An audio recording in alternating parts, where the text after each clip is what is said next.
몇몇 언론들이 큰일 났다고 호들갑 떨던 3개 소재에 대한 국산화가 훨씬 빠른 속도로 전개되고 있어 일본 업계는 당황하고 있는데, 우리 아베 아저씨만 나 몰라라 제재를 늘리겠다며 버티고 있습니다.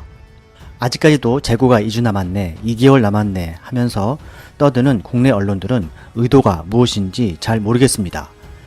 오늘은 반도체 전세계 1위 기업 삼성이 준비해온 EUV용 PR 내용에 대해서 간략히 전해드리도록 하겠습니다. 지난 1월 15일 문재인 대통령과 기업인과의 초청 자리에서 4대 그룹 총수와 따로 산책하던 중에 문재인 대통령은 이재용 부회장에게 요즘 반도체 경기가 안 좋다는데 하며 물었다고 합니다.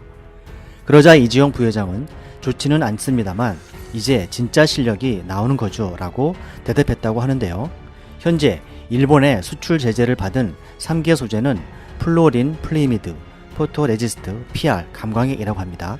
에칭가스, 고순도, 불화수소를 이야기합니다. 이 중에서 PR, 불화수소는 주로 삼성전자와 SK하이닉스의 타격이 겨냥된 소재로, 특히 PR은 약 90%를 일본이 점유하고 있어서 제재가 장기화될 경우에 반도체 생산에 차질까지 우려했던 소재였습니다. 그러나 사실 가장 적은 양이 들어가는 에칭가스가 파급 효과는 크다는 사실을 일본 IT 전문 컬럼을 통해서 전해드렸습니다. 참고해 주시기 바랍니다. 포토레지스트 PR은 반도체 원판인 직경 300mm 웨이퍼에 펴 발라 빛을 받는 부분이 화학 반응을 일으켜서 회로를 그리는 작업에 쓰이는 소재입니다. 그동안 일본의 화학 증폭형 레지스트 CAR 방식의 PR을 사용하고 있었는데요. 이 UV용 포토레지스트는 크게 둘로 나뉩니다. CAR. 이 방식은 기존의 표준으로 사용해 오던 것으로 화학물질에 기반한 레지스트입니다. 아크릴레이트, 스티렌 등의 폴리머가 주로 사용됩니다. 반면에 신개념인 레지스트로 넌카, 곧 폴리머를 사용하지 않는 금속 산화물질에 기반한 레지스트가 있습니다. CAR, 칼은 주로 JSR, 시네츠 등 기존 일본 레지스트 업체가 만들고, 넌카의 대표 주자는 미국의 스타트업 업체인 인프리아입니다. 삼성이 바로 2007년 설립된 인프리아에 2014년 55억을 투자했고, 이어서 2017년 280억가량을 투자해서 일대 대주주로 있는 기업입니다. 삼성전자 외에 인프리아에 투자한 업체는 AMAT, 반도체 장비업계의 선두주자죠. 인텔의 산하 벤처 캐피털, 그리고 기존의 레지스트 공급사인 JSR 등입니다. 인프리아의 공정은 일본 방식과는 다른 7나노 이하, 즉 5나노, 3나노의 더 미세한 공정 방식을 사용하고 있습니다. 인프리아의 공정 방식은 학술 발표에 따르면 금속 물질이기 때문에 빛을 받아들이는 흡수율이 카보다 4배나 높다는 것을 가장 큰 장점으로 꼽으며, 또한 에칭 과정의 선택성이 높기 때문에 필요한 부분이 같이 잘려나가는 비율이 낮다는 것도 큰 장점이라고 합니다. 인프리아는 삼성전자 등의 투자액으로 양산 시설을 본격 늘리고 있고, 생산량도 올해 들어 달마다 큰 폭으로 늘어나고 있는 상황입니다. 삼성이 양산 시설 그리고 물량 확보를 계획한다면 추가 투자하거나 아예 인프리아를 인수해버릴 가능성도 있으며, 그렇게 되면 경쟁사인 대만의 TSMC 등도 차단할 수 있게 되는 것이죠.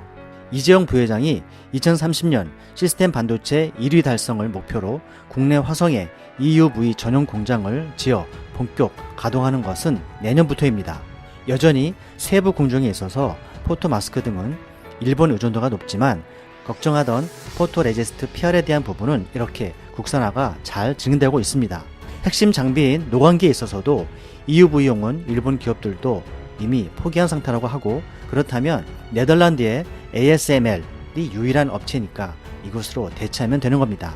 에칭가스, 즉 불화수소도 일본 불산 제품 점유율이 44% 정도밖에 되지 않습니다. 며칠 전 뉴스에 따르면 삼성전자와 SK하이닉스가 국산 불화수소를 D램 생산 라인에 이미 적용을 시작했습니다. 후성 같은 국내 업체나 미국 기업 듀폰을 통해서도 이원화가 가능한 상태로 두 대기업들은 아마도 공정평가 시 물성 기초검사, DC 전기신호 검사, 수율 검사 등에서 국산 제품으로 충분히 가능하다고 판단했고, 수율이 좀 떨어지더라도 단기적으로는 비싼 일본산 불산을 안 쓰는 비용 절감을 판단했을 거라고 예측되고 있습니다. 그리고 습식 방식 중에서도 HF 웻 방식과 가스주의 방식도 있기 때문에 적절히 물량을 분배하거나 국내 업체에 증설을 할 수도 있고 시간을 갖고 미국이나 러시아 제품을 평가해 볼 수 있기 때문에 HF 건은 큰 문제 없이 해결될 것이라고 전문가들은 이야기하고 있습니다. 정리하자면 기술적으로 안 되는 것은 없다. 다만 시간이 필요할 뿐인데 가장 좋은 것은 각자 잘하는 분야를 계속 잘하는 것이 효율적이라는 지적입니다.